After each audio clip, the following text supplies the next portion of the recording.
好，哦，怎么样？好。哦，在开的时候，这师傅重量在后边的，看不出来。他现在合到前面来了，重量喺前面啦，这全都换到前面了，后边是空的。將身體嘅重量交過去。你看，他把重量放在前面，看到嗎？但不在膝蓋上。經過個中定，重心喺呢度，經過個中定，立身中正安舒，千萬唔好咁樣。係。你看到嗎？平推過去㗎啦。和胯和重量也在前面的。你睇我手睇到啦，嗱。哦，嗱，開咗個腳嚇，又合到前面來，對嗎？哦，開到後邊去了。它很小，你看不見，但是那個重量一直在換。然後咧，它就在後邊去。手嘅重量咧，手嘅重量點樣揸住呢個咧？佢一壓過嚟，我已經打開咗啦。佢呢度係縮小㗎，但係呢度係放大㗎。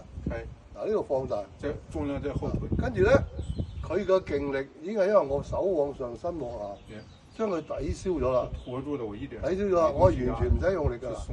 跟住咧，我合啦，合咧，因為我合嗰陣時咧，我要落咧，要活身往上，手往下的。身往嚟咯，因為佢不嬲，佢個身體下墜咗嘛，下咗我成腳細攞佢啦。因為你合一定要身往上的。所以咧，如果你話係要做一個比較快嘅動作咧，係嘛？一個動作，但有開合的，先開後合。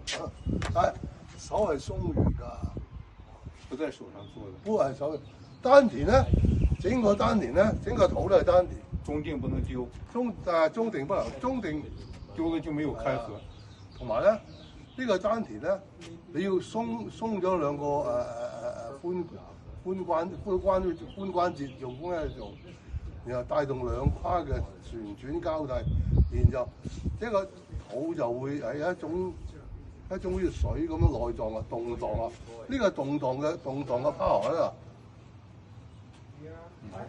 係嗱，佢想攞我咧，我就嗱，我當佢我仆喺佢手度